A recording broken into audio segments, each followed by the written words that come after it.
모시겠습니다. 큰 박수 부탁드립니다.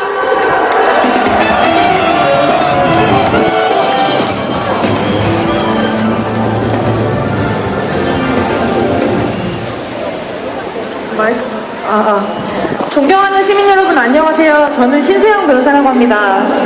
제가 오늘 이 자리에 서게 된 것은 한 사람의 대한민국 국민으로서 작성의 사태에 대해서 짧게나마 의견을 보태기 위함입니다.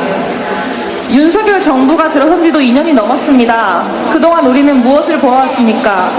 서민들의 삶은 어려워져만 가고 검찰은 정부의 비위를 맞추고 주요 언론들은 이 모든 상황을 시시하기에 바쁩니다. 심지어는 대통령이 정치 브로커의 청탁을 받아 공천에 개입한 육성이 공개됐음에도 자신은 공천에 개입한 적이 없다며 발뺌을 하고 있습니다. 저는 사실 대단한 뜻이 없습니다. 세상을 바꾸기 위한 대단한 힘도 많은 사람들의 마음을 울리고 설득시킬 연변도 없습니다. 그런 제가 이 자리에 오른 것은 그저 제 곁에서 하루하루 열심히 살아가는 하나하나의 사람이 모두 소중함을 알기 때문입니다. 그들이 지금과 같은 대접을 받아서는 안 됨을 알기 때문입니다.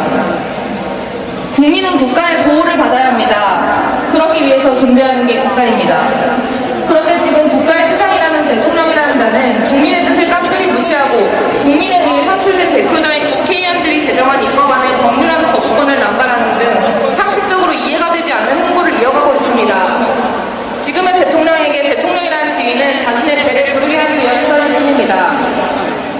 대단한 것 바라지 않습니다. 청년이 주거비용에 시달리지 않고 여성이 마음 편히 밤길을 거닐 수 있고 노동자가 땀 흘려 노동한 것에 대한 정당한 대가를 받기를 바랍니다.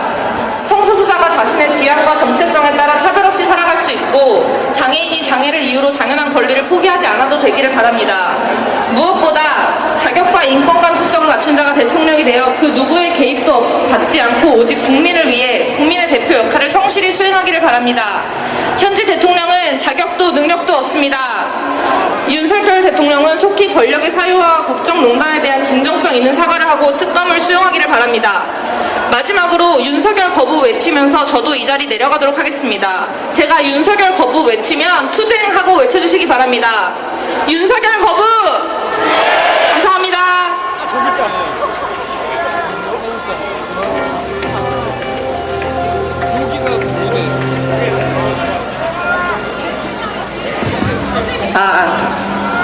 예, 안녕하세요. 저는 윤석열에 분노하는 한 시민이자 해병대 예비역 대위인 강혜린입니다. 반갑습니다.